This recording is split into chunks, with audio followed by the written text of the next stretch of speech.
Hello, everyone. Thank you for joining us today. First, let's take a couple of minutes to talk about our sponsor, Reach Learning. We are running a couple of events. Also, we have the games. We already developed a yoga game. Please check it out on our website and let us know your feedback. Also, our next game is an emotional awareness game, and we are designing a game for kids, especially with autism, to advocate for themselves against bullying. Also, we provide some resources and tips for parents. Shout out to our recent volunteer, Kovia. She's doing a great job in creating content. Next week, she's gonna post about our autism and ADHD are related. Also, is it a real or myth that individual with autism lack empathy? Check those out on our social media and also website. Also, we are designing an application that helps families connect, monitor, and engage with an interventionist, especially during these days when most of the family are hesitant to send their children back to school. We are designing with for parents and therapists. We are giving some parents and therapists an exclusive look at our website to get their feedback. If you are interested, please make sure to sign up on our website asdreach.com/participate or send us email at asdreach@gmail.com. Also, let us know what you want with the next webinar to host, and also games, if you prefer some games, at our social media. It's ASD Reach on Twitter, Instagram, LinkedIn, and it's ASD Reach Learning on Facebook. We are opening a new Facebook group. Please make sure to check that out and let's continue our conversation there. Without further ado, let me introduce our amazing speaker. Thank you so much, Shahud. I'm going to attempt to share my screen. Great. Thank you so much for coming here today on this Saturday morning. I'm going to talk to you a bit more about inspiring your child into action, how to leverage motivational mindsets and practices so your child can achieve academically and beyond. As Ahud mentioned, this is sponsored by Reach Learning, and my organization is called Catalyst Methods. So I had a few goals for today's webinar. So I wanted to teach you guys some tips and tricks to motivate and engage your child. And I also wanted to help you understand the theory behind why these tips and tricks work. I also wanted to let you know if any questions pop up, feel free to put those in the chat. I'll be kind of monitoring the chat during some breaks. And we also have some poll questions throughout this presentation so you guys can engage in more active learning instead of just passively sitting and listening, but whatever you prefer. So what I would love for you to also do is during this presentation, think about how might I use this with my child?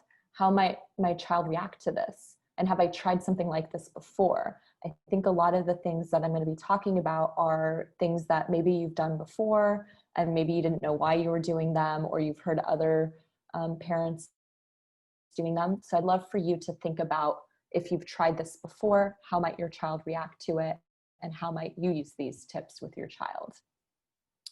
A little bit about me. So I have a PhD in educational psychology, and my background is in studying motivation, particularly in classrooms and digital learning environments. And what I mean by digital learning environments is essentially games or any kind of online space. And I've worked with a lot of organizations like PBS Kids, for example, to evaluate their games for learning. Mind Institute, who has developed ST Math, is another game that I've worked with, along with other universities like UC Irvine and UCLA to do this research. I wanted to let you guys know that even though ASD Reach is particularly for behavioral therapists, parents, and children with autism spectrum disorder, my background is not as a clinical psychologist, and I don't work as a behavioral therapist. Instead, I've studied these things in typically developing children. So this presentation is going to be more focused on typically developing children, but there might be a lot of tips that might also work with children with ASD. And I would love to hear more about kind of your experiences and things that you've tried. So I've divided this presentation up into 3 big ideas. And so I'm going to dive into that first big idea. So big idea number 1 is learning used to be thought of as primarily motivated through rewards and incentives. And I'm going to show you a few pictures here. So you might have, if you've ever taken an undergraduate psychology class, have heard of Pavlov's dog or conditioning. And so Pavlov did, back in Russia many years ago, did an experiment where he was curious in studying how dogs salivate in response to food. And salivating is like their drooling response. And he came up with this totally on accident, but he noticed that when the dogs heard the footsteps of the researchers that came into the lab to then feed the dogs, that the dogs exhibited this salivation response. And he then later took that idea and instead of footsteps in the lab, had a bell that he would ring, and he was able to then train dogs to salivate without the presence of the bone. So he did this by first pairing the bone or food or treat with a bell and getting the salivation response, and then slowly took the bone away and was able to get that salivation response just by simply ringing the bell. And I'm sure you guys are asking yourselves, well, what does a dog salivating have to do with my child? My child is not a dog. How it does relate is that during this part in time, a branch of psychology was born called behaviorism, which is the idea that we can use incentives to get people to do things that we want them to do. So anything that we want them to do, behaviors, anything we want them to learn, we can then kind of train people to do that using a system of rewards and incentives for doing that. And before I continue, I wanted to take a few moments and maybe if you wanted to in the chat say kind of what are some ways that you've used rewards or incentives with your child. And I'm going to give you a few moments to think about that. And if you're inclined to, put it in the chat and share it with everyone. If not, you can just self-reflect.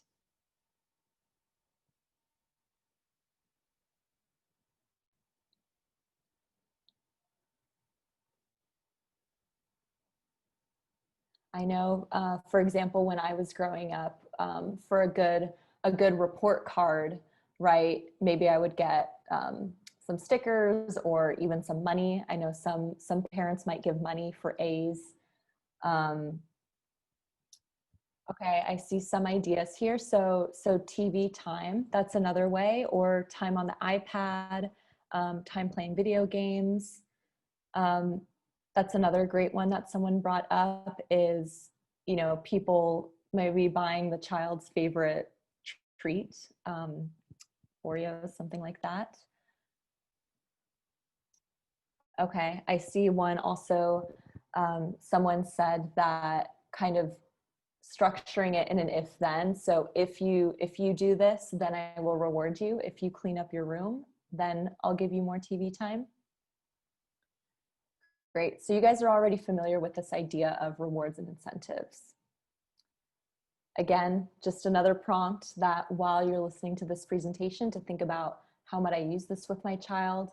How might my child react to this? And is this something I've tried before? I know one of the things, and it didn't come up in the chat, but a lot of parents and teachers use this too in the classroom are sticker charts. And what I want to let you know about for the big idea is that this kind of rewards and incentive system, as described in the Pavlov dog example, is really good at training behaviors. And I want to make a distinction that there is a difference between training behaviors versus training learning.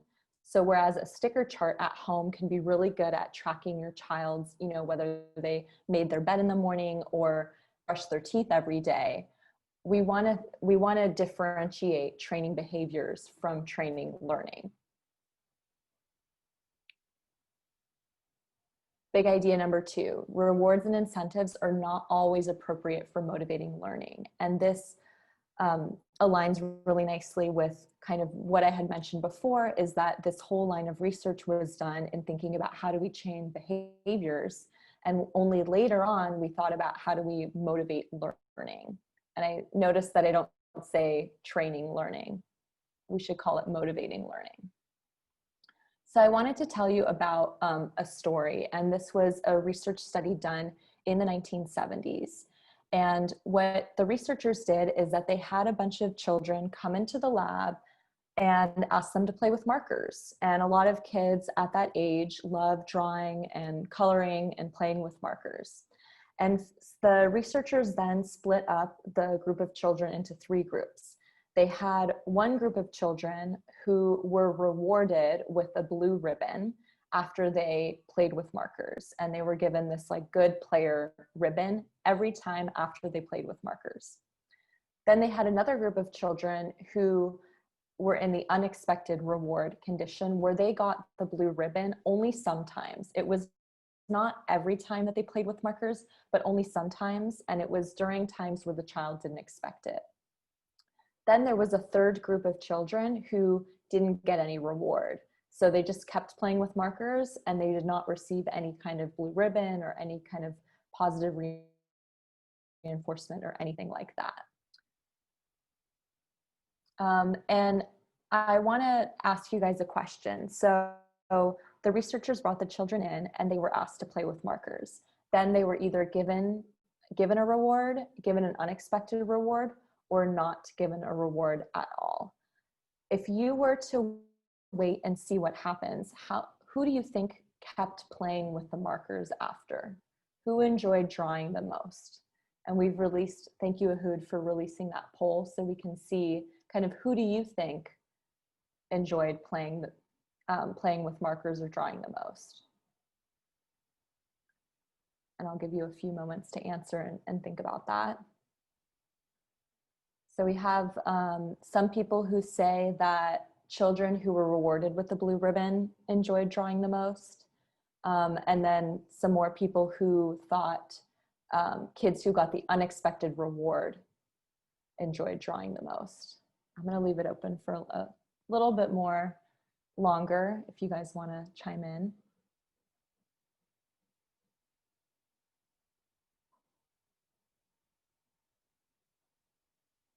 Great. So kind of the majority of people are thinking the children who got the unexpected reward enjoyed drawing the most.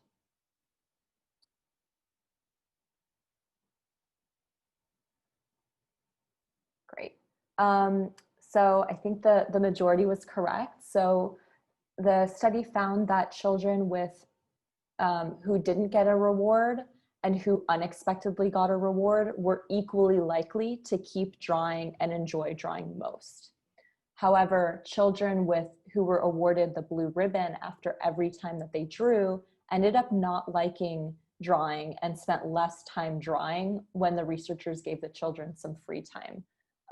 So for the kids in the blue ribbon condition, they experienced this decrease in intrinsic motivation. And by intrinsic motivation, I mean that they're interested in something because they're interested in it. So liking math because you're genuinely interested in learning about math, and not just because you want to, get that A to show everyone else that you're really smart or to appease your parents. So they found that kids in the no reward and the unexpected reward had this sustained intrinsic motivation. All kids liked drawing in the beginning, and kids who were not rewarded or unexpectedly rewarded kept liking drawing. Whereas the kids who were rewarded with the blue ribbon, they stopped liking drawing, even though they liked it from the beginning. So what happened here? I thought kids liked playing with markers. Well, kids who were rewarded for something that they already liked to do lost interest in that activity. And we say that they were over-justified, and we call this phenomenon the over-justification effect.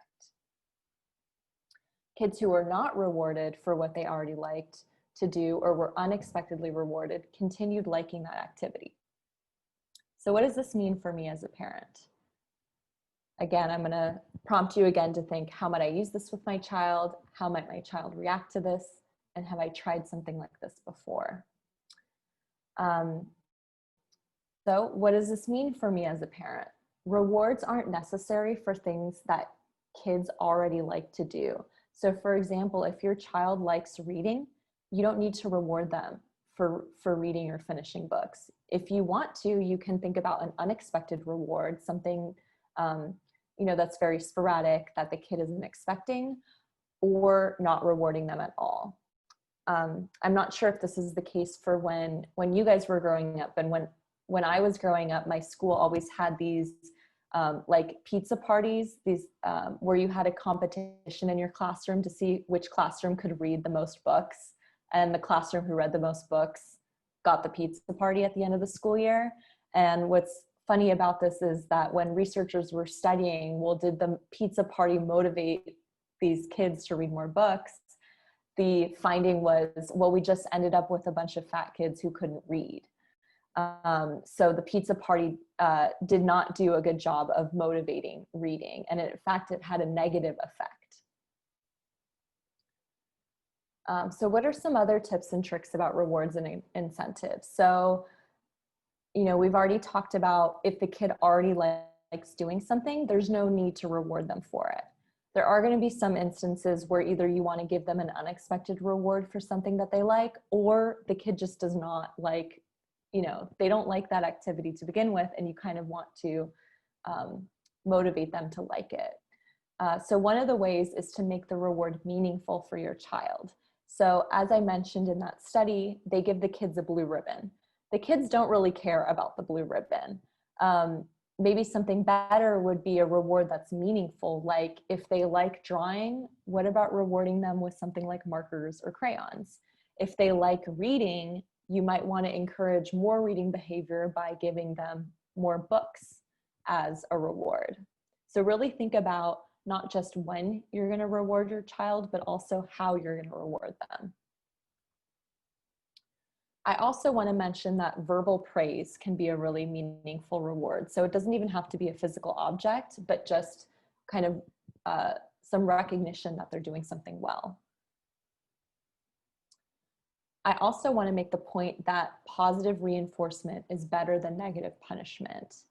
And what I mean by positive reinforcement is, for example, if your child can only watch TV for 1 hour, if the child does that well, you can say something like, great job for turning off the TV after finishing your show. And rewarding children for doing something that they're doing right, and perhaps giving them some verbal praise, like in this example. By negative punishment, it's, if your kid watches 2 hours, by taking something away from them. That generally is not as effective as reinforcing that positive behavior that you want to see. So on to the third big idea, supporting children's self-confidence is important. So this is another huge motivational lever for your child, is to help them become self-confident. I'm showing you here a stylized graph of what self-confidence looks like across grades. So if you asked a child in first grade, second grade, third grade, all the way through 12th grade, how do they feel about themselves? Or do they think they can do well in math this year? Generally, kids start with really high self-confidence when they're younger, yet it declines over time. And specifically during times of transition, like kids entering into middle school, so 6th grade, and kids entering into high school, 9th grade, you see stark drops in their self-confidence. We also know, for example, that girls have lower self-confidence than boys do, and that the drops that girls experience are steeper than the drops that boys experience. And why is self-confidence so important? Well, we know that kids who are really confident in themselves and know that they can do something, they do better on academic achievement. They choose to do more difficult tasks. So if you ask them to complete an easy puzzle or a hard puzzle, kids who think that they can succeed in the puzzle are generally going to choose the hard puzzle. They also enroll in more for example, difficult courses in high school when they have a choice of which class they want to take, and also what college major that they want to pursue. So what are some tips and tricks for boosting my child's confidence? One thing is feedback, and this is specifically important in the context of games. So for example, Reach Learning is putting out some games, and getting that immediate feedback is really helpful. Also, leaning into children's interests. Again, for example, in the sticker chart or in the rewards example, giving them a reward that's actually meaningful to them or that they're interested in is helpful. So for a sticker chart, for example, if the kid really likes, Pokemon stickers, then it might be important for you to use Pokemon stickers on that sticker chart. Whereas if a child is not as interested, then it might not matter, and it doesn't matter what kind of sticker or shape you use. So I wanted to tell you about another study about how powerful leaning into people's interests are. So this is a study that was done in 7th grade classrooms where they were learning physics. And typically in the classroom, they would teach physics and the idea of kind of liquid flowing through a tube by talking about oil rigs and oils being pumped through pipes. As you might imagine, this kind of example is not really meaningful specifically to girls. Girls, might not identify with that. They might not care about the oil pumps. And so in this classroom, what they did was, instead of using the example of oil being pushed through a pipe, they used the example of blood being pumped through the heart. And simply just switching this example of something that's more meaningful, especially to girls who were struggling in physics in this classroom, led to higher achievement, higher learning, and higher self-confidence that they can learn these things. So you might not think that, this is a very, that this might not have a huge effect, but thinking about kind of the examples that you use is really important, and leaning into what's interesting to your child. So for example, in reading, if you're really trying to get your child to read more, buying books or getting books that are in line with your child's interests could really help. Or for example, with math problems, finding math problems that talk about things that your child really likes. If your child doesn't care about baseball, they're probably not going to do as well on the math problem, and they're not going to want to do the math problem as much. So I want to talk about another topic. And so I wanted to release another poll to understand if you have heard of the term zone of proximal development before. So we're going to release the poll for a minute and see.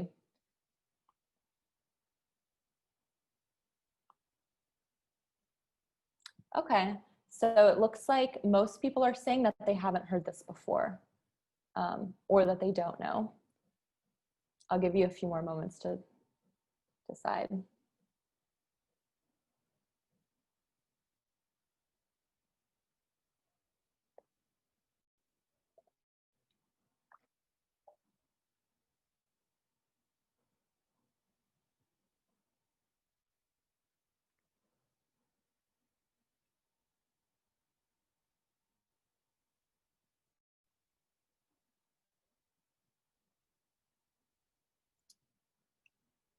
Give you guys a few more seconds.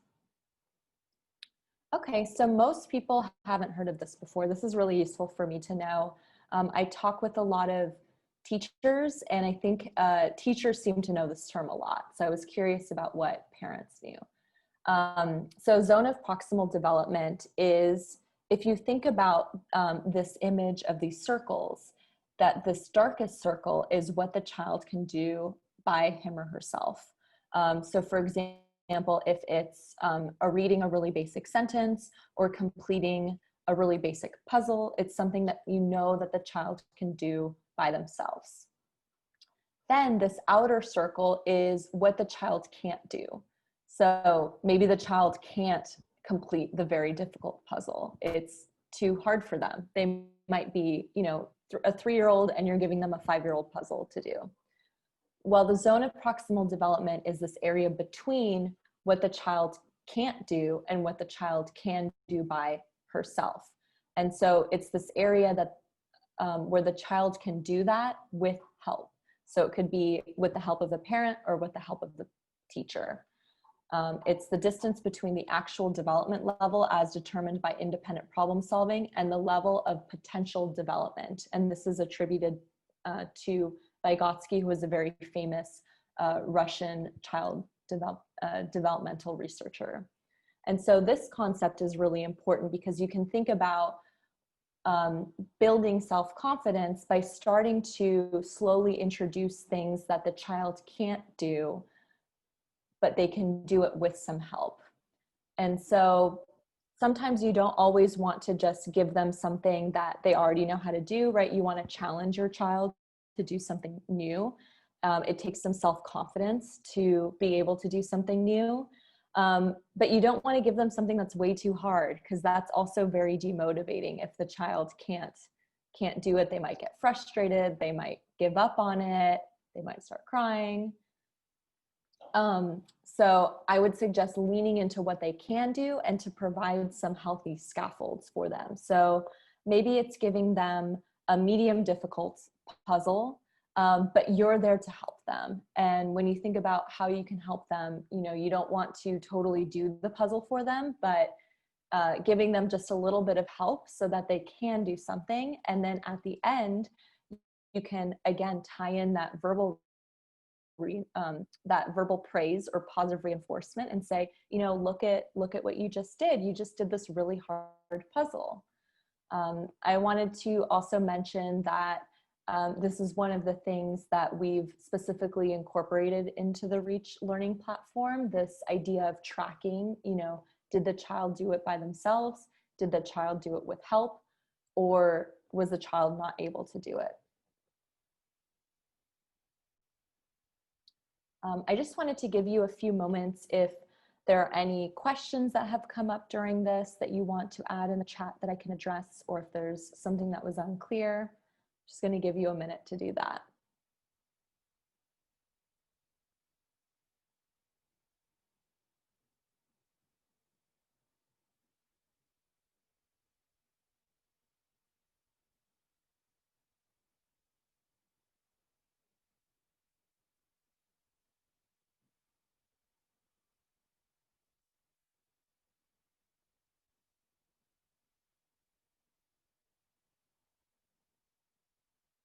Okay, so I haven't seen anything here.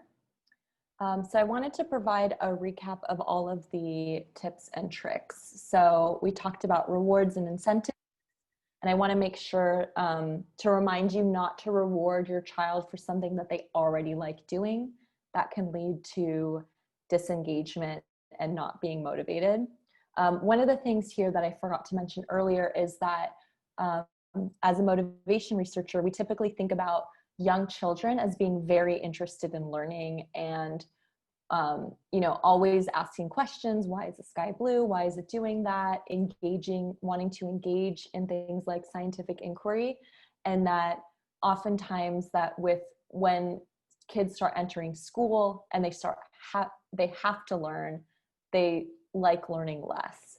And so that's a thing that's very much on the top of our minds. And so how can we think about keeping that excitement for learning going when they're younger? So don't reward your child for something that they already like to do, or for learning. If you do want to reward for learning, make sure that the reward is related to the learning. So if they like drawing or coloring, rewarding them with markers. If they like reading, rewarding them with books.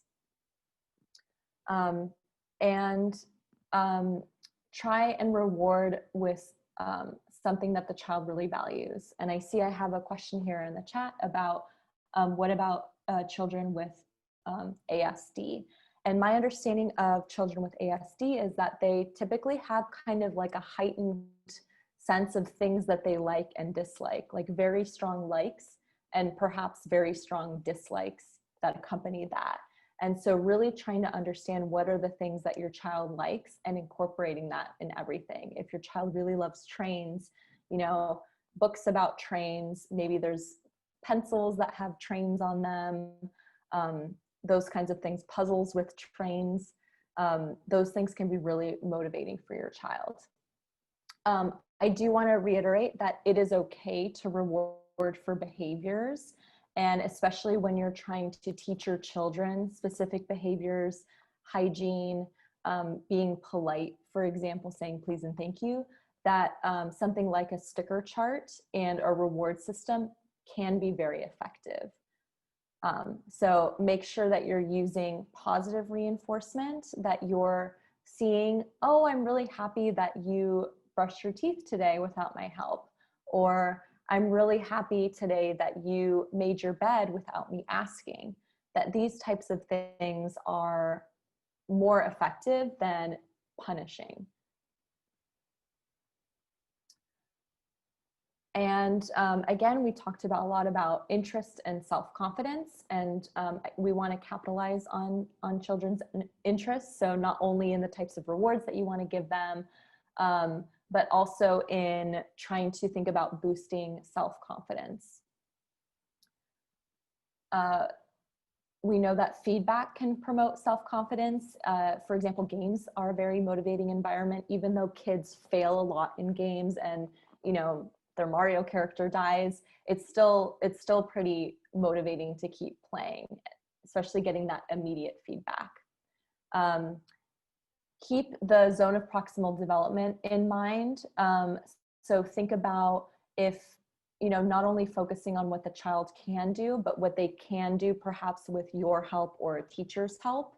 And that should also be in how you're choosing activities for your child. So not choosing books that are way, way too difficult or puzzles that are way, way too difficult, but maybe something that's slightly more difficult than what they're used to, and you being there and providing those healthy scaffolds. So I want to thank you so much. I see that some questions have rolled in into the chat, so I'm going to take a look at those and see if I can provide some answers to that. So we have someone saying that you have a child who likes what their bigger brother is doing.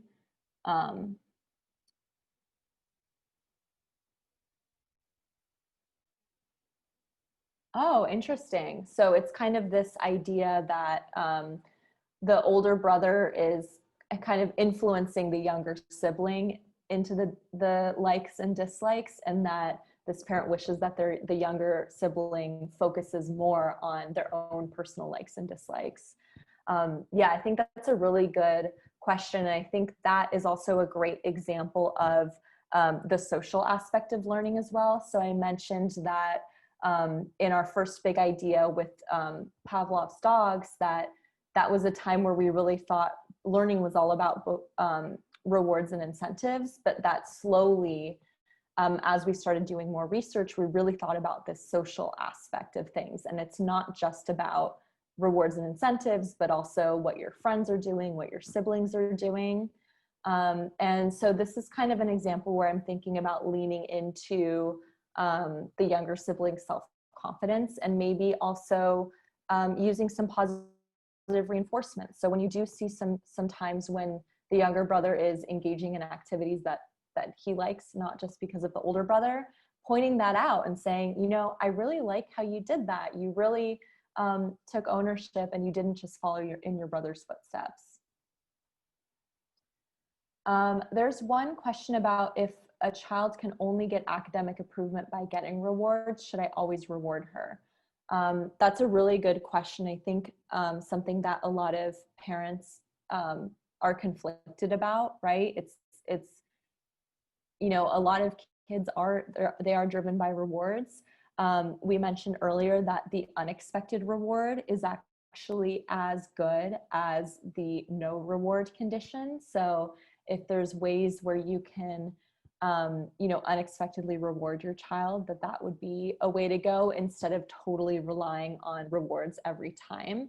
I might even, and I'm not sure how old your kids are, but start to engage in the self-reflection with your kids. And maybe asking them questions like, well, what about this do you like? What about this do you not like? You know, is this too hard for you? Do you want, you know, what about the reward is really exciting to you? Maybe even asking the child, like, what motivates you? What do you like to do? But yeah, that's something that I think is really, it's a difficult question. I think only as, even when kids get older, they're very motivated, like socially, by their friends, by wanting to be the teacher, you know, getting the highest grade in the class, college, things like that.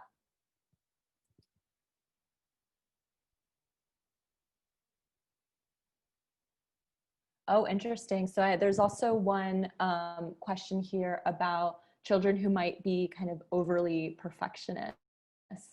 And I think I've seen this a lot where some individuals, they don't want to try a really difficult task for fear of not being able to do well on it. And so they just avoid it completely. So not, you know, they don't even want to major in chemical engineering because they're worried they're going to fail, or they don't even want to take that really interesting art history class because they're worried about failing. And so that's also a really real problem. There's a question about kind of the reward around accomplishing. So there has been some work done rewarding for effort. So even if the child doesn't fully accomplish that task, even effort is a really good thing to reward. So, you know, wow, you really, you know, even though you didn't finish it, like you really spent a lot of time thinking about that, and I really liked that.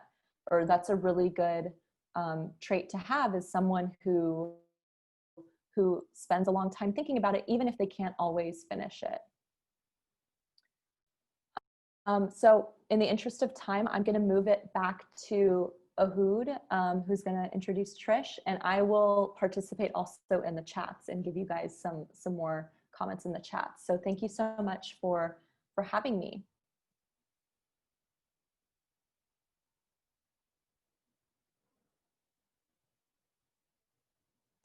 Yeah, thank you very much, Kat. It's very amazing talk, and I learned personally a lot from it. I would like to thank Counselor Trish Mando for joining us today on our webinar. Trish has won numerous awards, including 2017 RBC Top 25 Canadian Immigrants. She is a speaker and a book author. She's a strong believer in community involvement. Trish is committed to public service and with many involvement as being on boards and initiatives. Also, one of the board that she been in is Tri-City Early Childhood Development, Autism Speak Canada, Valley Women's Network, and many more. I would like to invite her to add to our conversation. Yeah, thanks for the introduction. And as well, I am so thankful that this conversation is happening. It is such a critical conversation, especially at this time that we have during COVID. I know in our communities and surrounding communities, we have been hearing from a lot of people that are suffering, especially those with kids that are on the spectrum, because of lack of support and because of all the complications that COVID brought to us. So this topic is very near and dear to my heart. A few years ago, I had a business that was working with children, and through that, that's where my first introduction to working with kids with autism happened, in that the business was a mobile gym for kids. So I'll tell a short story about that. So it was a 40-foot school bus with all the gymnastics equipment inside, and we would show up at the doorstep for parents. So I got a letter from a mom that had a child that was on the spectrum, and she pretty much said she was only doing this for the other children, but her child was not going to participate. And I wrote her back and I said, why would you say that? Our tumble bus is so exciting and all kids will participate. And she goes, oh, no. you don't understand. My child is on the spectrum and he's very low functioning. So we had a policy that said, if your child doesn't participate, we give you your money back. So I gave her that and she laughed. And she said, oh, Trish, you don't know what you're saying, right? So I normally would not go to the events, but this one I said, I'm going to go to see. So needless to say, I got my education on what autism is all about and what kids that are on the spectrum get to go through. This was about 8 years ago, and my passion began then. I ended up actually forming a nonprofit that was a sensory bus for kids that are on the spectrum, and got to learn a lot. But one thing that's very, very important is, the support of the parents, like all of you that are in here today, to know how really you can best help your children. So thank you, Dr. Schenke. I hope I'm saying it correct. Thank you for, taking time to really share this and to talk about how the mind, we have heard that the mind is just like a muscle, and that the more we exercise it, the more it will get stronger, and, the more we can get to expand on it, right? So I think when it comes to parents and children that are on the spectrum, it's so important to really learn to take each child as an individual and to really support them where they're at. So I appreciate one of the questions that came in at the end there to say, the child is trying to be like their brother. Things like that is where we as parents, if we are educated enough and we support it, we can be there to support our children, to say, no, you are complete the way you are. You are a whole human being on your own, and I am here for you. And I think the number one thing that needs to happen is for the child to know that their home is the safest place that they have, and that their home is where they get the best support that they can ever imagine to have, right? And that all comes if the parents are informed, and if the parents are confident, and if they really are educated enough on the whole thing. And I give all of you kudos, because I know that the journey is very tough. So a lot of the parents try to get as much information as possible. But I would caution you to say sometimes we also get information overload, and then you don't know what's right because each expert is saying something different. But my suggestion is to always go back to knowing your child and to celebrating them for their uniqueness and to celebrate them for who they are. So yeah, thank you so much for giving me this time to share a little bit. I will listen in and get to learn just as much as everybody else. Thank you so much.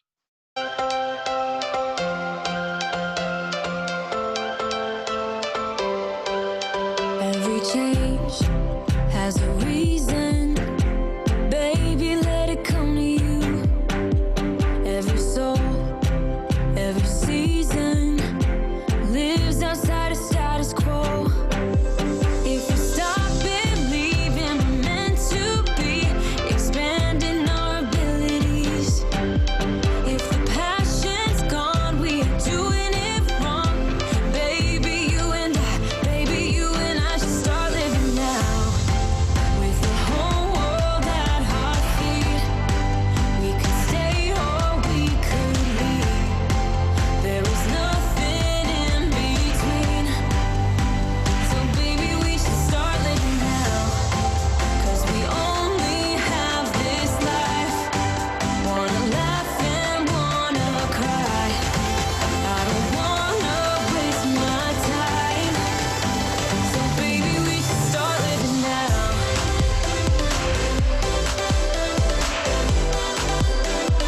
Baby, we should start living now.